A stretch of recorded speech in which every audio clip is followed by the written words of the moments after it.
Saudações! Sejam muito bem-vindos ao programa de cursos remotos do Nudoc Unilab. Espero que estejam todos bem de saúde e fazendo o que é necessário para se proteger e proteger aqueles que estão ao redor de vocês nesse tempo de pandemia. A ideia da oferta de cursos de forma remota é algo que vínhamos discutindo dentro do Nudoc desde 2019, porque como não temos ainda uma sede física e deve demorar bastante para que tenhamos, fazer atividades remotas é uma forma de conseguirmos cumprir a missão para a qual o Nudoc foi criado. A ideia inicial era oferecer o primeiro curso remoto em setembro de 2020, mas como a universidade suspendeu o calendário acadêmico em função da pandemia de Covid-19, o que aliás é uma decisão necessária e acertada, porque visa proteger a vida dos estudantes, dos professores e dos servidores técnicos administrativos, resolvemos então antecipar o minicurso que seria oferecido em setembro, agora para junho. Nessa primeira edição do programa, trazemos para vocês o minicurso A História Oral como Metodologia para a Pesquisa e o Ensino no Campo das Humanidades, que será ministrado por mim, Américo Souza, professor do Instituto de Humanidades e historiador. Esse minicurso ele tem 3 unidades, né? Para cada unidade, nós teremos uma videoaula e um encontro virtual. E também para cada unidade teremos 2 textos de apoio que vão subsidiar as nossas reflexões, as nossas discussões. Atividades de reflexão e de fixação dos conteúdos serão disponibilizadas na nossa sala virtual no Google Classroom, e é importante que vocês façam as atividades para que exercitem ou reflitam com mais cuidado, com mais eficácia os temas do curso. Outra coisa importante é que estão indicados no programa do curso os tutoriais para Google Classroom e para Google Meet. Aqueles que ainda não assistiram os tutoriais, eu recomendo que assistam. Bom, na aula de hoje, como vocês já viram na abertura do vídeo, vamos trabalhar com a unidade 1. A unidade 1 que se chama História Oral para quê? Utilizaremos como leitura de apoio dessa primeira aula os textos 1 e 2. É importante que, enquanto assistem essa videoaula e também quando fizerem as leituras dos textos, vocês anotem as dúvidas, anotem os questionamentos para que os levem aos nossos encontros virtuais. Os encontros virtuais são justamente para isso, para tentar tirar as dúvidas e responder aos questionamentos de vocês. Cada encontro virtual terá apenas 1 hora de duração. E por isso mesmo é importante que estejamos muito bem organizados para aproveitar muito bem esse pouco tempo que teremos. Para que essa videoaula não fique muito pesada e possa ser acessada com qualidade, mesmo por quem tem apenas internet móvel, eu vou agora desligar o meu vídeo e vocês vão ficar apenas com os slides e com a minha narração em off comentando esses slides, tá? Vocês me verão novamente no nosso primeiro encontro virtual pelo Google Meet no dia 23 de junho, ok? Então vamos ao nosso primeiro slide. Na aula de hoje abordaremos 2 tópicos. No primeiro deles, discutiremos a origem da história oral, seus fundamentos e conceitos básicos, memória, oralidade, narrativa. No segundo, vamos refletir sobre os limites e possibilidades do uso da história oral no campo das humanidades. Para começar, vamos apresentar uma definição preliminar de história oral que tomaremos como ponto de partida e que iremos complementando e complexificando ao longo do curso. Partiremos então da compreensão de que história oral é uma metodologia de pesquisa que consiste em realizar entrevistas gravadas com pessoas que podem testemunhar sobre acontecimentos, conjunturas, instituições, modos de vida ou outros aspectos da cultura e da sociedade. Começou a ser utilizada nos anos 1950 nos Estados Unidos, após a invenção do gravador portátil. Desde então, difundiu-se bastante, ganhando cada vez mais adeptos, ampliando o intercâmbio entre aqueles que a praticam, historiadores, antropólogos, cientistas políticos, sociólogos, pedagogos, teóricos da literatura, psicólogos e outros. A partir dessa definição, compreendemos algo muito importante. A história oral é uma metodologia derivada de uma possibilidade tecnológica. A história oral só é possível graças ao desenvolvimento da tecnologia de gravação de áudio. Isso, contudo, não deve nos fazer pensar na história oral como uma técnica. Ela é bem mais que isso.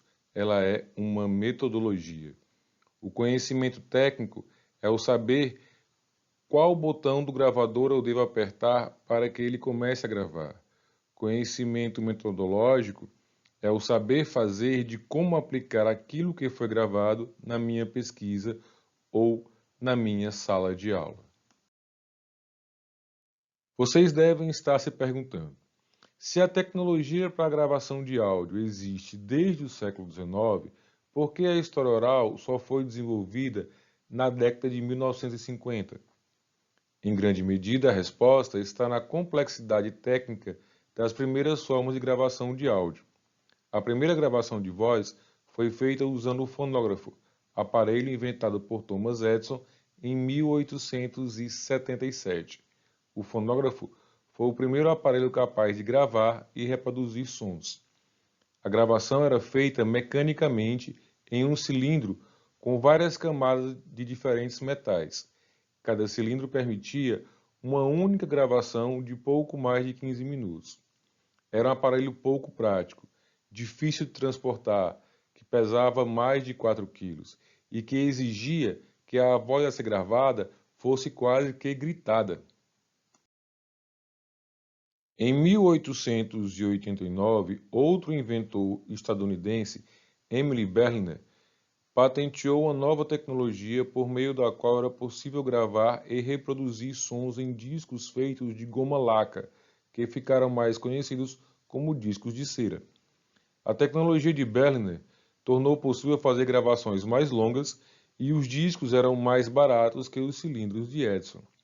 Essa nova técnica se popularizou e o gramofone, aparelho em que se tocava os discos de cera, logo se tornou um sonho de consumo de toda a família.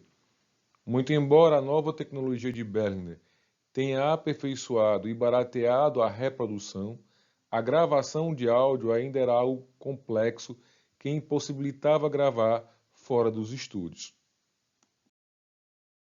Em 1935 foi lançado pela empresa alemã BASF AEG o magnetofone, aparelho que fazia gravações em fitas magnéticas. Além de grandes avanços na qualidade da gravação, o uso de fitas magnéticas trouxe a possibilidade de registros mais longos. Um rolo de fita podia gravar até 4 horas consecutivas de áudio. A limitação seguia sendo a mobilidade. Um magnetofone é um equipamento maior que uma cadeira convencional e que pesa mais ou menos 16 quilos. Em 1949, a Magnecore, empresa que já fabricava o magnetofone, lançou o gravador cassete PT6. Bem mais leve que seus antecessores, ele utilizava uma fita magnética compacta, a famosa fita cassete, que permitia fazer até 1 hora de gravação, 30 minutos de cada lado. Era compacto e leve, pesava apenas 1,1 kg, o que permitia levá-lo com facilidade a qualquer lugar.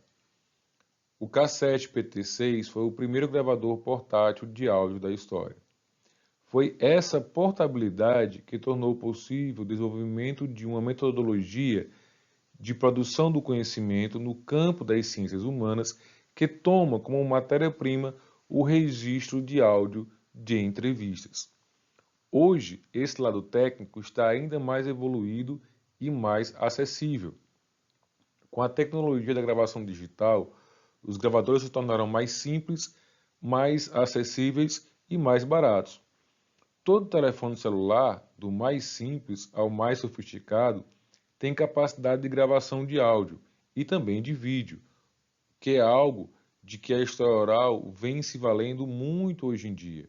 Mas sobre o uso do vídeo falaremos em um outro momento. Por agora, importa entendermos que a história oral só foi possível após a invenção de uma tecnologia mais prática e portátil de gravação. Isso, contudo, como já foi dito antes, não permite reduzir a história oral à condição de uma simples técnica. É preciso compreendê-la como uma metodologia complexa e sofisticada.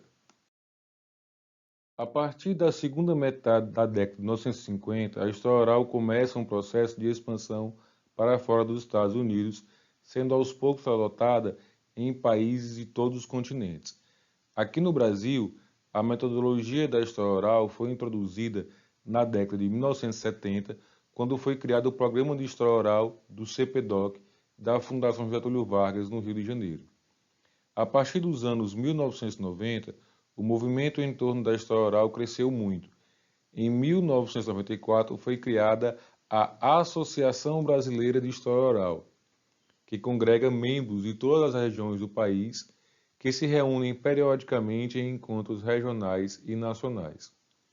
No mundo inteiro, é intensa a publicação de livros, revistas especializadas e artigos sobre história oral. Uma pesquisa rápida na internet por meio do Google vai encontrar mais de 50 milhões de referências ao conceito de história oral. São milhares de programas de pós-graduação, institutos de pesquisa, publicações especializadas, etc.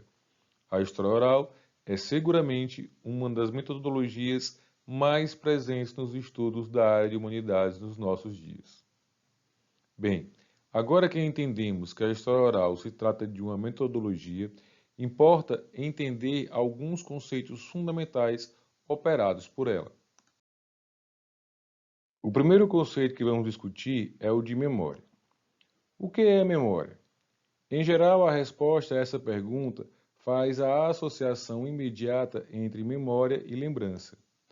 Mas essa associação não expressa com exatidão o que é a memória. Quer dizer, então, que a memória nada tem a ver com a lembrança? Não, não é bem isso. A memória diz sim respeito à lembrança, mas não apenas a ela. Junto com a lembrança, a memória também opera o esquecimento. A memória é um mecanismo de mediação. Ela media a relação entre presente e passado. Para realizar essa mediação, a memória opera uma complexa engrenagem em que se movimentam as nossas experiências de vida, presentes e passadas, e as ações de lembrar e de esquecer. A partir dessa compreensão, podemos elaborar uma conceituação de memória.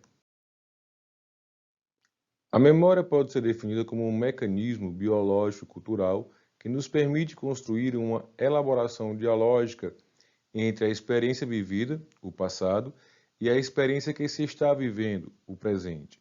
A memória constrói no presente a nossa percepção do passado. Por isso mesmo, ela é uma operação do tempo presente, nele construída e por ele influenciada. A memória é um mecanismo que opera na dinâmica entre lembrar e esquecer. Na memória, seja coletiva ou individual, o que se esquece, por que se esquece, como se esquece, é tão importante quanto o que se lembra, por que se lembra, como se lembra. A memória é biológica porque é possibilitada pela capacidade neurológica de reter e articular informações. E ela é também cultural porque toda a condição humana, incluindo nossas características naturais, é moldada pela cultura em que somos formados. Lembrar e esquecer estão para a memória, assim como a cara e a coroa estão para a moeda. Cara e coroa são duas coisas diferentes. Para que a moeda exista, as duas devem estar juntas, formando uma coisa só. O que é oralidade? A oralidade é a construção, transmissão de ideias no campo da fala. É a forma primeira e mais elementar de comunicação verbal do ser humano. Por isso mesmo, nossas mais antigas práticas e saberes são nominados de tradição oral. A oralidade é a forma de expressão mais livre e aberta de uma língua, contrariamente ao escrito, que se pauta pelo regramento e vincula-se fundamentalmente à racionalidade da vida. A oralidade goza de ampla liberdade porque vincula-se eminentemente às sentimentalidades e às emoções.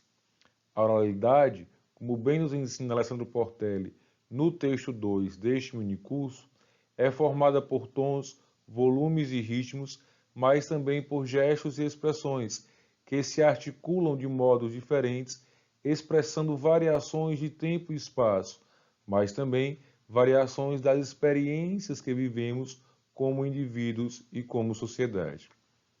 Com base nessa compreensão, é possível definir a oralidade como uma construção verbal que, por meio da fala, articula sons, gestos e expressões faciais na produção de significado para a realidade vivida, expressando com intensidade a subjetividade com que cada um de nós experimenta essa realidade. Vamos então ao nosso terceiro conceito, narrativa. O que é narrativa? Numa definição simples, a narrativa é a exposição verbal de um tema, de um assunto, que pode se dar na forma oral ou na forma escrita. A narrativa é composta por alguns elementos básicos: tema, tempo, lugar, personagens, causa, modo e consequência. Para tomarmos a narrativa como conceito para o ensino e a pesquisa no campo das humanidades, é preciso, no entanto, complexificar um pouco esta definição. Um dos mais importantes estudos sobre narrativa foi feito pelo sociólogo e ensaísta alemão Walter Benjamin.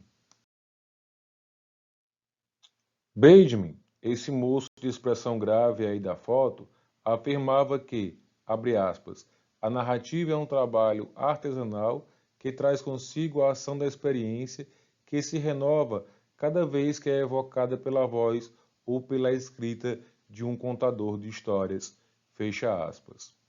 Por ser artesanal, a narrativa traz em si a marca pessoal, única de quem narra, assim como um pote de barro feito à mão traz as impressões digitais do artesão. Com base nas reflexões de Walter Benjamin, podemos definir a narrativa como uma ação, um fazer.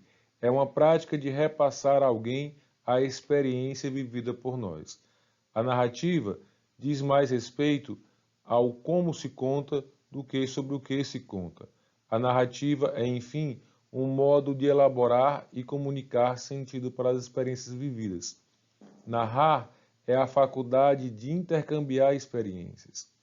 A narrativa tem uma grande preocupação em qualificar aquilo que é narrado.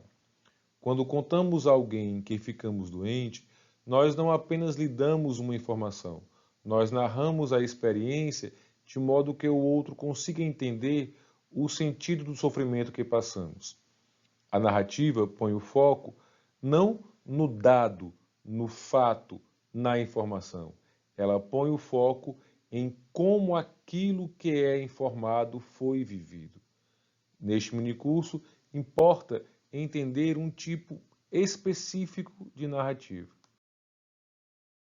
Refiro-me à narrativa oral. Mas o que é narrativa oral? A característica mais óbvia, mas por vezes pouco compreendida, da narrativa oral é que ela é uma construção realizada na e para a oralidade. Ou seja, ela carrega em si todas as características da oralidade de que falei anteriormente.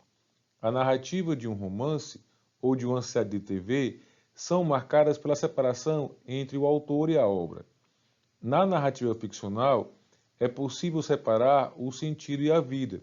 Ou seja, um roteirista de TV pode escrever uma história de guerra que consiga transmitir com grande eficiência o sentido de se estar em uma guerra, sem que ele mesmo jamais tenha tido a experiência de estar numa guerra.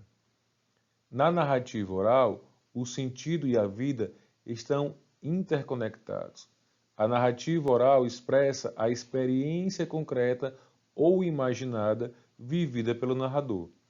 Diferente do narrador ficcional, o narrador oral fala sempre sobre si mesmo. Assim, podemos afirmar que a narrativa oral vincula-se intimamente à experiência do narrador. Ela comunica a interpretação que o narrador faz daquilo que viveu, conferindo-lhe os sentidos e os significados que ele compreende que deve compartilhar. Ao narrar suas experiências, uma pessoa nos dá acesso à sua própria vida, à forma subjetiva por meio da qual ela entende o mundo e o que ela viveu nesse mundo. Bom, uma vez definidos os conceitos de memória, oralidade e narrativa oral, podemos agora retomar a pergunta que dá nome a esta videoaula. História oral para quê? Esta é uma pergunta simples, curta, mas que carrega em si vários e importantes questionamentos. O que a metodologia da história oral tem de diferente? O que a história oral pode acessar que outras metodologias não podem? Como a história oral pode ajudar na produção de conhecimento no campo das humanidades? A resposta a todas essas perguntas é subjetividade. A história oral é certamente a metodologia que melhor possibilita aos estudos no campo das humanidades o acesso à subjetividade. A história oral é a metodologia que melhor nos permite problematizar as experiências dos sujeitos da ação social. Como bem nos diz Alessandro Portelli, o único e precioso elemento que as fontes orais têm para oferecer e que nenhuma outra fonte possui em medida igual é a subjetividade do expositor, no que é complementado por Verena Alberti, que nos diz: acreditamos que a principal característica do documento de história oral não consiste no ineditismo de alguma informação, nem tampouco no preenchimento de lacunas de que se ressentem os arquivos de documentos escritos ou iconográficos, por exemplo. Sua peculiaridade e a da história oral como um todo decorre de toda uma postura com relação à história e às configurações socioculturais que privilegia a recuperação do vivido conforme concebido por quem viveu. As fontes orais, ou seja, as entrevistas construídas e registradas por meio da história oral, nos permitem acessar a subjetividade das experiências vividas, nos permitem elaborar sobre como, hoje, uma pessoa se relaciona com o que ela viveu em seu passado, o que ela lembra, como ela lembra e também o que ela precisou esquecer e por que precisou esquecer. A história oral não é indicada para a obtenção de dados pontuais, como datas, nomes, quantidades, ou para saber se algo aconteceu ou não. Para obter estas informações, há outras metodologias de pesquisa mais simples e mais adequadas. Disso podemos concluir que a história oral é uma metodologia que possibilita, por meio do trabalho com narrativas orais, realizar um estudo objetivo da subjetividade. Ela nos permite ir além dos acontecimentos e tratar das memórias dos sujeitos desses acontecimentos. A história oral, portanto, é uma metodologia que deve ser usada quando o estudo a ser feito requer a abordagem da experiência subjetiva, quando é preciso problematizar o como os sujeitos sociais viveram suas experiências no passado e como trabalham essas experiências em suas memórias no presente. É isso, chegamos ao fim da nossa primeira videoaula. Não chegamos ao fim? Ah tá, lembrei. esqueci de dizer duas coisas. A primeira é, tem tarefa esperando vocês na nossa sala no Google Classroom. A segunda é que, conforme consta no plano de curso, faremos a nossa primeira reunião virtual no próximo dia 23 de junho às 19 horas. Quem não leu os textos ainda, leia. O objetivo da reunião virtual é justamente tirar as dúvidas de vocês sobre os textos e a videoaula. Acho que é isso. Posso terminar agora? Ok, fico por aqui. Até mais.